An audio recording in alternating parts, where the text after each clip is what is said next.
There we go. We're live. Okay, hey, this is Joshua. Welcome back to another Gym Chat. We are at Gym Chat number 276. And I have a friend, a fellow strength enthusiast on with me tonight, Nassim Jebran. Welcome to the show, Nassim. Hi, hello, hi, everyone. And today we're going to be talking about how to grind for your gains. So the importance of being able to dig deep and push yourself a little bit harder during your workouts in order to get better progress. Before we do get into that, though, Nassim, can you just tell people a little bit about yourself, how you got into strength training, and about your background? Yeah, for sure. So first time I ever got into the gym was probably when I was early teens, maybe 13, 14. Didn't really know what I was doing, just kind of playing around just like everyone else, doing the curls, doing the curls, chest, and not even barely benching, just trying to just use that empty bar and just trying to go as hard as I can. On and off all through high school. Really started getting serious into lifting weights when I started university. Maybe first year university, got a better facility, started putting way more effort and time into working out. That's when I really started putting on the size. I was maybe a big 135 when I went into university. Wow. barely ever lifted, nothing. By the time I was out of university, I was closer to the 180s, 190s. Done. That was back in 2005. Back in 2011, I got to the biggest I've ever been. And that's when I really started focusing after university. I really started focusing on getting my numbers to that next level, really pushing the weights, trying to get stronger, powerlifting. Got up all the way to 240 pounds, big fat 240 pounds, but big fat and strong. Big fat and strong. You can't get enough of that. And you know what? It's funny because now I dieted down. I'm back now. I'm probably the lightest I've been in a long time. But even though you're ripped and everything, I miss being big and just taking up space and just being throw weights like no tomorrow. But right now, probably pound for pound, a lot stronger than I was back then. Yeah. A lot then. Just I started powerlifting. Always used to love watching World's Strongest Man and getting into watching all those different implements. Those guys are just unreal monsters now. They actually just finished World's Strongest Man in 2015 right now. That was pretty incredible, eh? Yeah, it's crazy. Brian Shaw won again, but it's gonna be good. It won't show on TV for a while, but it's on YouTube. You can't hide from the internet anymore. But Zydrunas won 2014, right? Yeah, he did. Barely. He won it. He was going for the 5th this time, but couldn't do it. I think this is Brian Shaw's 2nd. Yeah. But pretty much watching all those, I just wanted to get into strongman, get more into that, just being able to lift weird different implements. And that's actually how me and you met. Yeah. Trying to get into that when I was starting to get into that in the beginning. And then now I just started collecting my own equipment. Have a whole bunch of implements now just kind of lying around in my house. And now actually today I was putting together my platform for the home gym to really take it to that next level. Yeah. We're looking forward to getting in a workout there soon. It sounds like it's going to be a sweet gym. You sent me some of the pictures of some of the equipment you're having welded up. Yeah, for sure. It's going to get some videos of that for sure when it's all set. Oh yeah, once we get that all set up. But yeah, that's pretty much it. I've just been got into powerlifting. That's usually what I focus on mostly, just because it's easier to just squat, bench, and deadlifts. Even when you're doing strongman, that is the basis of all your training. Except the overhead press has a lot more focus, but those are the basics. You gotta stick to them. That's pretty much been the bread and butter of all my lifts and all my training for the last 4 or 5 years. And that's what's gotten me the biggest results, just really hammering those lifts down. Yeah, and you pulled some good numbers. What for deadlift? Let's use deadlifts as an example. What's the heaviest you pulled in a deadlift? The heaviest I've ever pulled for deadlifts was 655, and I weighed right at 200 pounds that day when I went for it. So nice. I think it was 3.25 times my body weight. I look back at it now, I watch the video and everything, and I realized I should have just added that extra 2.5 pounds aside just to get that even 300 kilos. Yeah. But it is what it is. Gonna have to I'm gonna have to live with Beat it that next time. Yeah. Next time I'm gonna have to get that even. But 655 is my best deadlift. My best squat is 545. No, sorry, 555. And then my best bench is a horrible 350. Yeah. So I always sucked at bench. Oh, it's the worst. But now I'm focusing on it. I want to get that up there. One of my lifetime goals is to bench that 405 at least once, just to get that. But it's gonna be good. But yeah, those are my main three big lifts. Farmers, more just a little bit on the strongman side. I've held 325 farmers for I think 20 yards. Yeah, 20 yards or 20 meters. I think it was 20 meters. But that was my best farmers. The circus dumbbell I've gotten up, I think, to 130 with my big pink circus dumbbell. I've gotten that over my head a few times. But yeah, it's definitely strongman's where I want to really focus on and get all those other, just you get to beast up those weights like nothing, like no tomorrow, and you don't get that all that often with the regular gym training. Yeah, exactly. Yeah, especially if you're training for bro aesthetics. Yeah, it's nice to have abs though. If you can have both, that's the hard part. Now that I just finished my physique show, was able to diet down. I have abs. I got ripped, but now just maintaining those abs and just really get those numbers back up. Yeah, a slow reverse diet. Yeah, pretty much. Right on. So let's get into the topic at hand. I mean, to get the progress and get the results that you've gotten through your training career, it sounds like when you really started to notice things change in your body and in your lifts, that was when you really started to push yourself and take things to the next level in your training. And a big element of that, well, we decided to coin the term grind. So what does that mean to you? Like when you say, if you're telling someone, listen, if you want to break through these plateaus, you have to learn how to grind. What does that mean? Oh, to me, grinding is just never giving up on a lift. That is the biggest thing. Like I've had times where I'm going up to a deadlift, go up there, I start pulling and it doesn't budge. Mm-hmm. Most people will just stop at it. You can't get it. You got to fight for those weights. You got to just keep pulling and pulling, because once the bar starts moving, it's going to keep going. And if you just got to keep fighting for it. Like the one thing I tell everyone, whenever I train with anybody, and this is their first time really going for a big PR, for especially deadlifts, mainly deadlifts, the one thing I tell them to always focus on, never let go of the bar. Mm-hmm. Just keep pulling and never let go of the bar. The only time you should ever let go of the bar is if it slips out of your hand. Because if you just keep pulling, that weight's going to come up. And so many times I've told that to someone, they go up and they hit a PR just because you gotta start pushing and really fighting for your lifts. Mm-hmm. That's what I consider to grinding. When you're fighting for your lifts, you don't feel like getting into the gym. You're there anyways. You don't feel like lifting that weight. You just do it. You do it and you fight for it, and you just push your body to those extra limits. Yeah, that's good. I think that has a carryover to life too, I think, in some respects, as far as learning how to face challenges that way and have the tenacity to, like, even when it doesn't feel like things are progressing or changing, just keep pushing. Because once things do start to move and do start to change, then you get the momentum, you overcome that inertia, and then you get to take advantage of that momentum and make even greater and greater progress. Exactly. So that's the same thing in the gym. It feels like nothing is happening. And if you're able to push through that breaking point, then boom, things start to move. So would you say, is that mostly a matter of physical conditioning, or is that a mental thing? I would say it's a lot of mental. Physical conditioning would come into play with what weights you're dealing with. If you're going to be considering someone who's just getting into the gym or someone who's a seasoned veteran, obviously the weights and the seasoned veteran is going to be more physically conditioned to handle heavier weights.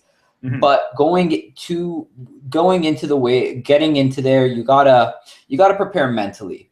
You gotta set up before you step into the gym. You have to know exactly what you're there to do. Having a plan, that way you could set up for it. I usually when I prep for my squats, I prepare them maybe 4 or 5 days ahead of time, knowing exactly what I'm going to do this day in the gym. That way, that's pretty much what I'm thinking about until I get there. Mm-hmm.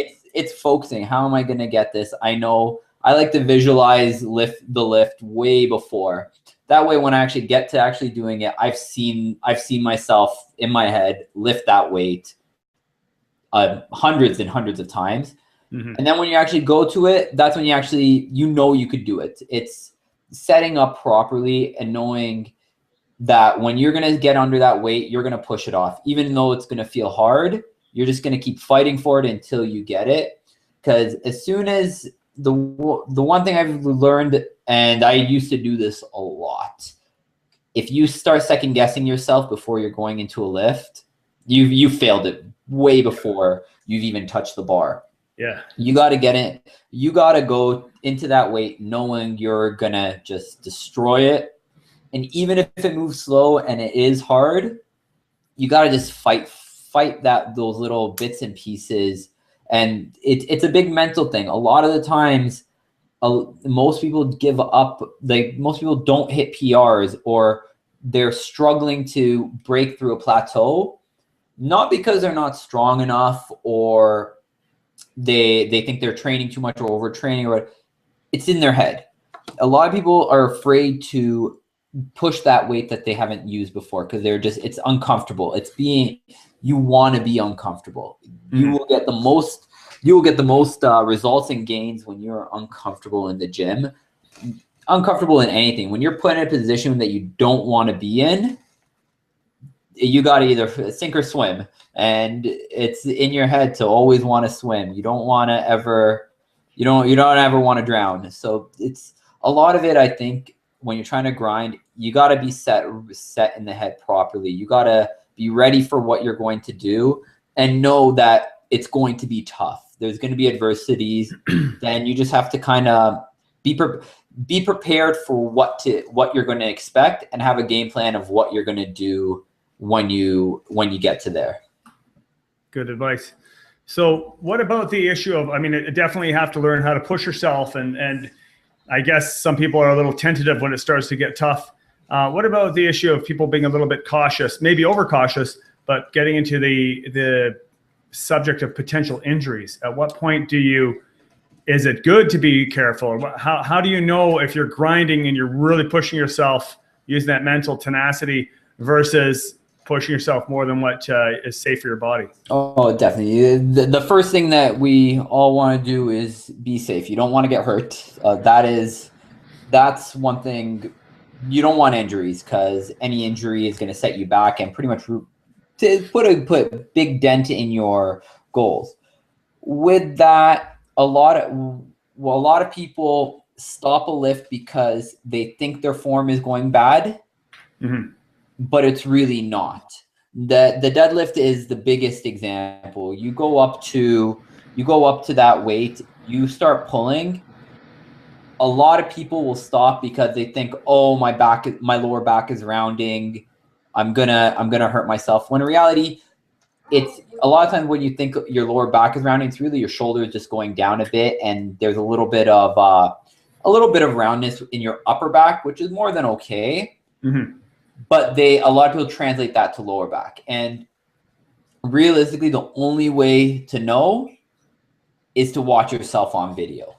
Mm-hmm. Record your lifts. I can't stress how, if you're trying to get stronger, you're trying to push those new weights, you have to record.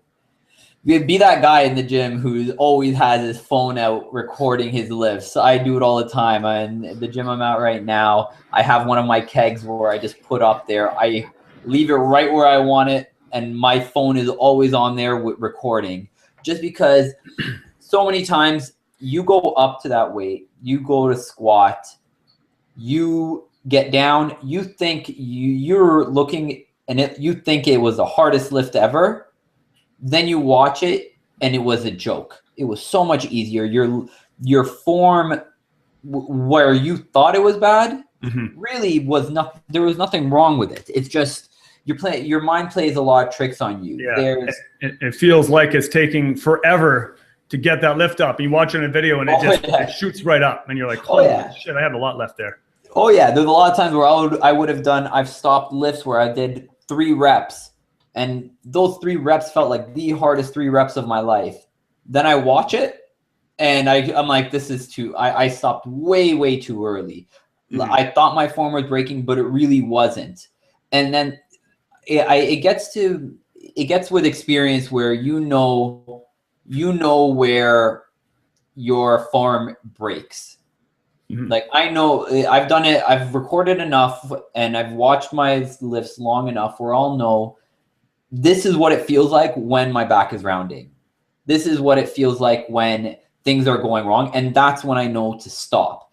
And but a lot of the times I would, even though it felt hard, I know I didn't feel the things that I should have felt when I was going really heavy. And then I'm always cautious about getting injured because nobody wants to get hurt. You always want to keep trying to push as much as you can and try to stay as healthy as possible while pushing everything. But when you're watching yourself, you start getting to know when your form starts to break, when everything. And another big mistake I notice people doing is they judge their form on their 1 rep max. Yeah. Worst thing you can do. If you're doing a real 1 rep max, your form's going to break. It's your 1 rep max. You can't judge where you're failing your lifts based on that, because it's always going to be the hardest. There's always going to be breaks. And personally, if you do a 1 rep max and your form didn't break anywhere, that wasn't a max. You could have probably went a little bit higher. Yeah. When I'm really judging my form, I really like to do it around the 70 to 80% of my max. Because that's when, especially when you start getting a few reps into it, that's where you start seeing where is my problem happening? Where is it that I'm supposed to fix? Because that's your working weight. I like to push as heavy as possible, but the majority of my training done between 70 to 85%, because you can, doing multiple sets with that weight, you're going to get stronger. It's going to carry over to your 1 rep max, and getting that volume in, that's where you really learn how to be gritty with your training. My deadlift was stuck at, I struggled with my deadlift. It was in the low 500s for the longest time. Couldn't break it. It was stuck. But during that time, what I would do is I would say, okay, today I'm going to do 475 for 3. I'll go in, do my 475 for 3 and stop. That was my deadlift workout. And not to say that not anything wrong with that, but what really saw me push those numbers, really break past those 500s, getting to the 550s, 585, and into the 600s, was when I started putting in multiple sets. So 5x2, 3x3, getting those. And the first one feels good. The second one, you start feeling tired, but you just got to keep going. There's many times I went in there, didn't want to do 5 sets of a lift, but I did it anyway, and I was happy about that. Again, I usually record my working sets and the one warm up before the weight actually starts, just to see how the weight is feeling. Because a lot of the times, if I'll do the warm-up weight, it might feel heavy. I watch it, looks easy. I know that I could keep pushing. I just have to get it through my head to keep going through it. Nice. Okay, so that makes sense. So you also, talking about sets and reps and adding that in, you talked about the importance of planning ahead. Like you know what number you want to hit, how many sets and reps you want to hit of that, and you visualize it going into it. You plan for it, and you make sure you do it no matter what when you hit that workout. What if you do feel strong? What if you did plan for your 3 sets of 3 and at your 3rd set of 3, you're like, I have another couple reps in me. Do you stop at that, or do you push yourself? Do you try to add a little bit more weight on the bar than you had planned, or would you try and do one more repetition than you had planned, or do you stop? You know what I mean? Do you just go with the set reps you had scheduled, or you go by feel? A little bit of both. A little bit of both. There's always those. How I like to do my structure my training, I base it based on the total volume that I lift for the week. So say I had 10,000 total pounds of lifting to be done for deadlifts. I usually like to split that up into 2 separate days. One day 5,000, another day 5,000. So 5,000 would be an easy 500 for 10 total reps. I could do 5 sets of 2. That will give me my 5,000 for that day. That's day 1 that I would do for my deadlifts. So I go into the gym. I do my first 4 sets. All felt really easy. Everything feels great, and I get that last set going. If I feel strong, I have a lot of volume I could play with. I still have 5,000 that will carry over to the next day. I'll just AMRAP that last 500 set, because I know that could be a big PR for me. If I have that strength, I could go do that 5 sets, get 5 reps in there, maybe 6, 7 of the 500, and really hit it out. Vice versa works the other way. You're not gonna have those great days all the time. Mm-hmm. I'm a big fan of grinding through it and pushing as hard as you can, but sometimes you have to know when to stop. If I did 4 sets, 4th one was really ugly, didn't like it. Actually, I watched it back. My form really broke. I didn't want to do it. 2 ways I would go about that. Either I could drop the weight down and go be conservative for the 5th set, or just scrap that 5th set altogether and let it carry over to my next day. Okay. Because it's when I like dealing with the volume, you're not set to that one thing. I like to have a plan going into the gym, but one thing, it's never set in stone. Mm-hmm. I see a lot of people, and especially in the bodybuilding world, where they say you have to do 4 sets of 10. And then they'll get on their 4th set, they'll get 9, and they'll be devastated. Mm-hmm. Missing that 1 rep isn't going to ruin your goals. It's not going to do anything. It's not as if your muscles are like, oh, 10, now I can start growing. Yeah. So it doesn't work that way. But a lot of it, and in the beginning, when people are first learning how to push through, I would suggest stop at your sets and reps, mm-hmm. just to avoid injury. When you start getting more of the seasoned into it, you start knowing where you're able to push, how you're feeling. A lot of it's very intuitive, and it's by no means scientific or anything like that. You watch it to see how you're doing, but you want to, when you get more experience and you know exactly how your body feels and what's going on, that's when I think you should start pushing. But a lot of the times I've held back and just, you know what, this week, like last week, I really pushed it. I really went past what I was supposed to do. This week I hit it. I don't want to risk getting injured. And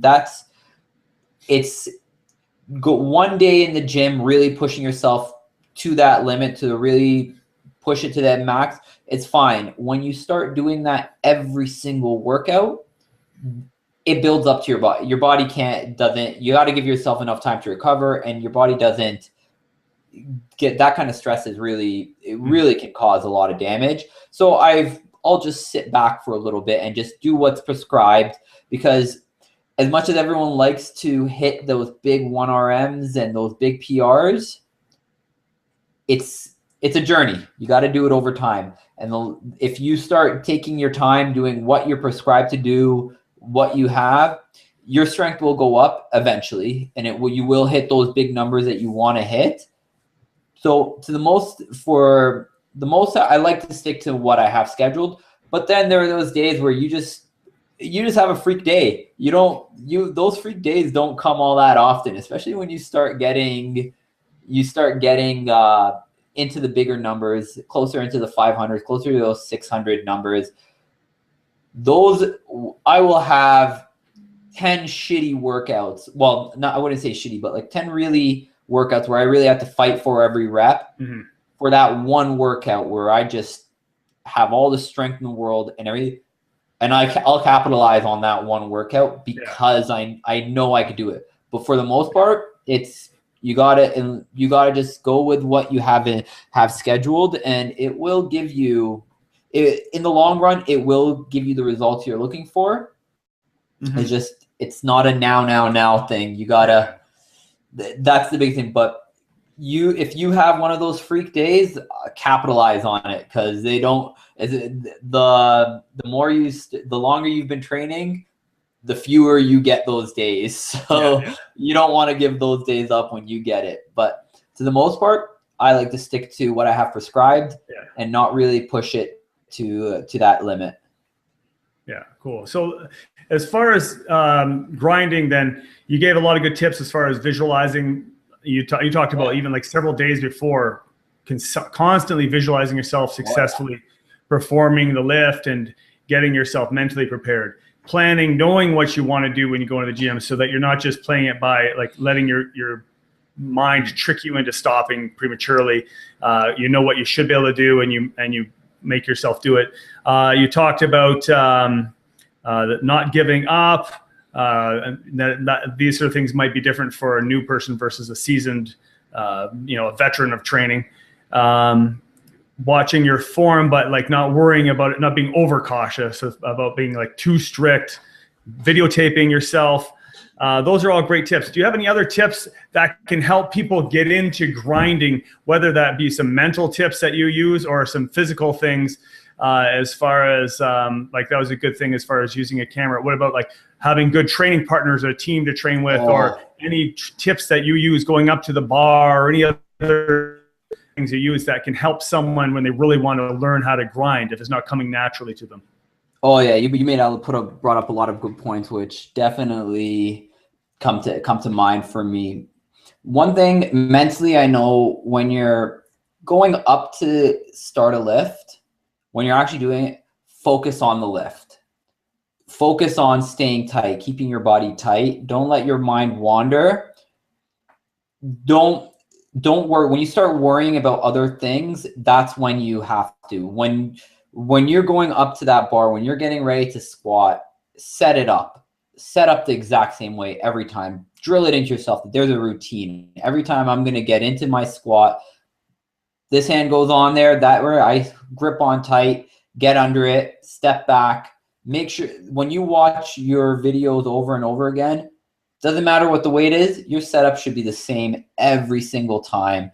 Your mind should be focused on exactly what you're doing at that moment and on that lift, nothing else. Because when you start thinking about other things, that's when your form starts to break. You got to focus on keeping tight, keeping that whole body tight, really holding on to that bar, and that's what you're focusing on.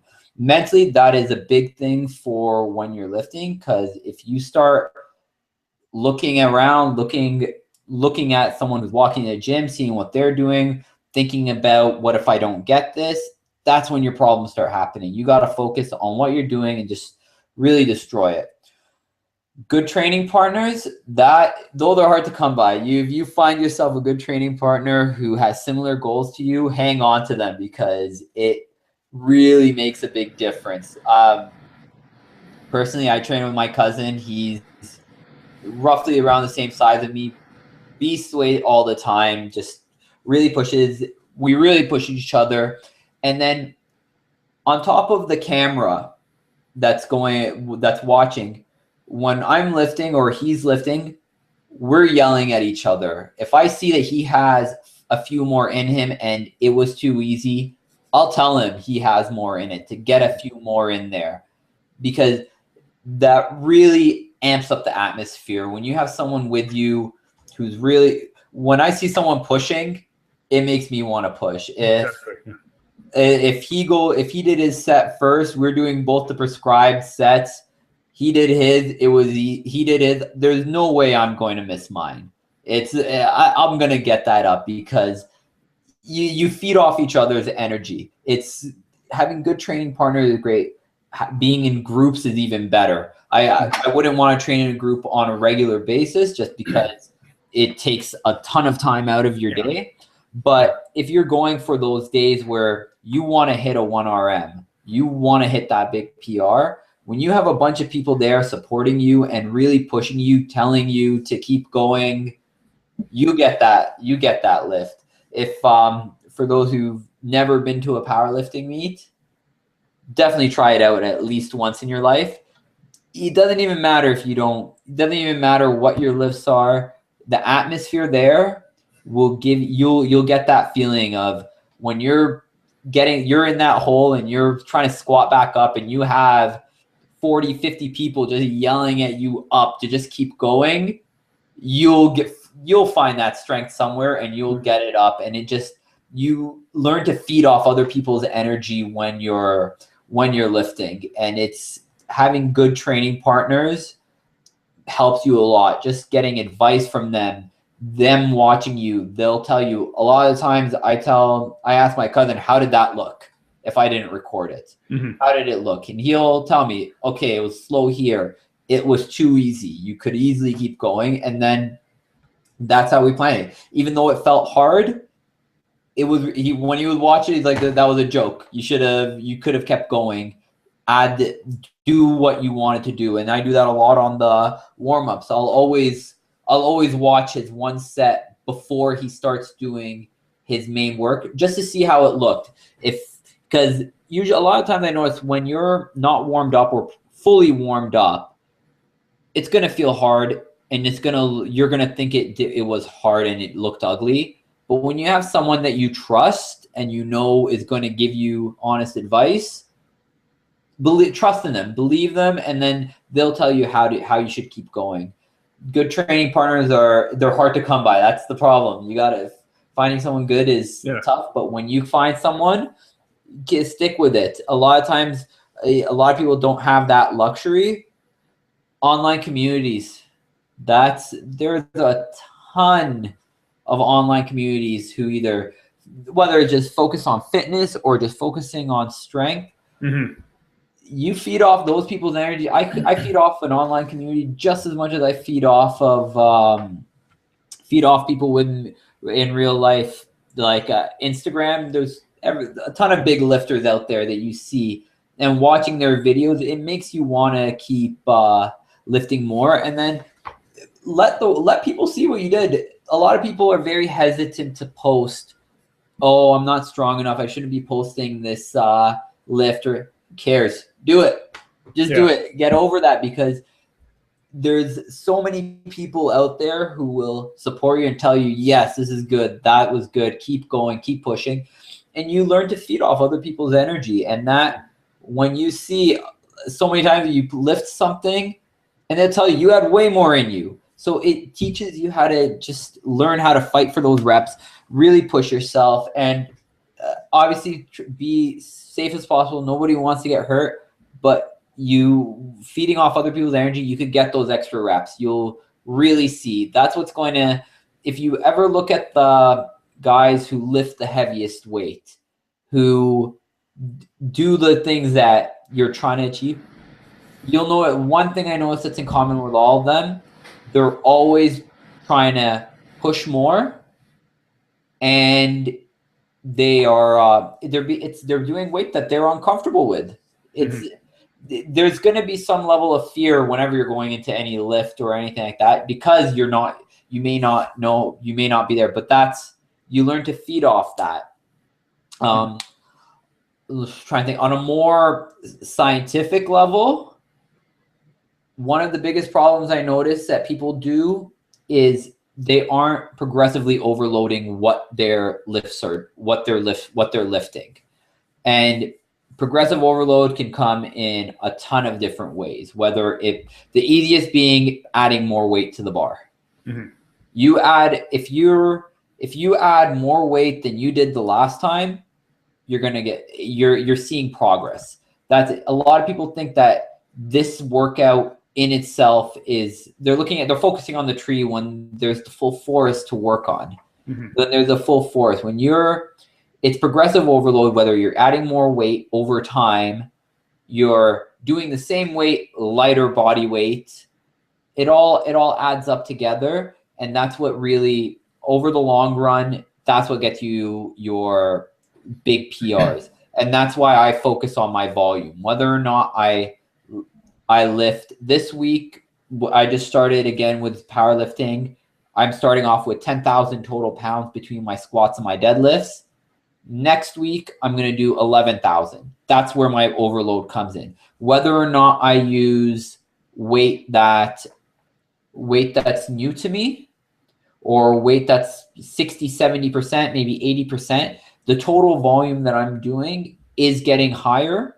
So I know I'm getting there's progressive overload somewhere there. Mm-hmm. And then over time, that's when you'll know when you're prescribed to do that 1 RM, that's when you're going to go for it, and that's where you're going to get it.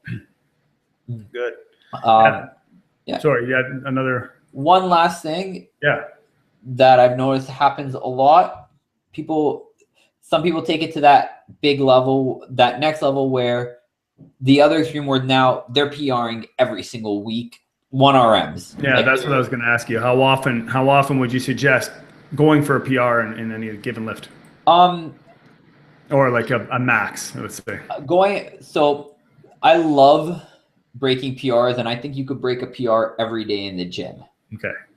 But it's not the 1 RM. That's the trick. I'm a big fan of volume PRs. So I have like a little 10 by 10 chart that has sets going down, reps going across. And that will be for squats. And then that way I could look down. Here's 5 by 3, I hit this weight last time. So 5 by 3, I did 405 squats, 5 by 3. Next time I want to try a 5 by 3, I'll try 410 or 415. And if I get that there, I just broke a PR. I broke my 5 by 3 PR. Going for that 1 RM, I'll attempt a 1 RM maybe once every 3-4 months, maybe. Okay. It's just trying to break all the other PRs that really get you the big lift. Because then if you know your 5 by 3 RM went up, or your 2 by 6 PR went up, you got stronger. It's evident right there. You see it. You got stronger in some sort of lift. When it comes time to prepare for that 1 RM, whether it be a meet or just doing it in the gym one day, you know you broke you're able to do more than you used to be able to do. So you should be able to get that 1 RM again. It's a lot of prepping for that. It has to do with your programming and that. But when you could see a PR every day in the gym. It just can't be that 1 RM. Yeah. Going for that 1 RM is really taxing, and doing it regularly will burn you out, and which could lead to injury. But if you have, you do a 10 by 10 grid, that's 100 PRs that you could break, 100 different lifts that you could do. And every time you could break a different one all the time. Almost every day you could break a different PR that you haven't hit before. And that's what I like to use for when I'm trying to figure out ahead of time, what weights am I going to use? I could see what will fit in this volume. This was my last PR. I could go a little bit heavier and then go break that 5 by 3, that 4 by 4, that 2 by 2, 2 by 6, whatever. There's hundreds of different PRs you could hit. And those are the ones, volume PRs, a lot more satisfying because you get them regularly. Yeah. You could break every single workout. You could break a PR if you really wanted to. You could break multiple PRs. It's not that 1 RM. The 1 RM is fun, but I save that for once every 3-4 months maybe, because I know that 1 RM is going to be a fighter. I'm going to have to prepare for it. I'm going to have to think about it. I'll prep 3-4 weeks ahead of time, knowing that's when I'm going to do it. Yeah. And I know my form isn't going to be perfect on that because it's a 1 RM. I know, and then so I I'm willing to give up that little bit of form for that 1 RM because I'm not doing it all that often. Mm-hmm. I'll push through it that one time, be happy with it, and then after I get that 1 RM, I'll take it back. I'll lay back for a little bit, break a couple one of those smaller, higher volume PRs that I usually just don't like to do, just to ease off, because every time you push really hard, you should be taking it a little bit easier here and there. It's not, you can't keep going go because you're going to burn out. It's okay to scale back, but it's when you do have to grind through, you know how to do it. You know how to push through because you've done it so many times before that you can get past those big PRs, and you're going to get a lot stronger that way. You're going to get that size that you're looking for and push those numbers that you've been wanting to push because you know you can do it. So many people have so much more in them, just bottled up. They're just not letting themselves unleash what strength they actually do have. Not unleashing the beast. Exactly. You gotta learn how to unleash the beast when you're going for it. But yeah, you gotta. I think a lot of it's when you're trying to get strong. A lot of it has to do with planning. You gotta prepare what you're gonna do. Know what you're gonna do ahead of time. Know that sometimes you're not gonna be as strong as you wish to be. That those times, a lot of times, you can push and get what's prescribed. And then on the exact opposite, there are days where you're gonna be freakishly strong. Enjoy it. Enjoy those days. Get a little bit stronger, but as long as you stick to the plan. Most of the time, you're gonna get the goals you want. There's nothing's ever written in stone, nothing's set in stone. But it's a guide will help you. Yeah, you need some structure. Exactly, structure. You don't want to just go in there. I wonder what I'm gonna do today. I'm just gonna do that, because when you're aimlessly doing working out, you're shortchanging yourself. You're not doing as much as you want. I'll go in and I'll say I'll feel like I did something good, but it really isn't what I could have been doing. I could have had a bit more in me. Or if I don't write down what accessory work I want to do, I will skip out on that accessory work. Yeah, no, for sure. Because I don't, but that's the stuff that's going to get you those results. You need to, you have a plan, stick to your plan. You can work around it if you feel the need to do it. But on the most, I like to stick to the plan and go for it. This is what's prescribed. This is what you want to do. Probably one last thing that I've noticed a lot of people do, especially now that I've that I was more encompassed in the bodybuilding world. Rest times. Now, when you're bodybuilding and you're trying to really fatigue the muscles, short rest periods work great. You're not using weight that's really gonna hinder you or get you hurt when you're using lighter weight. When you're really focusing on your strength, rest as long as you need to rest.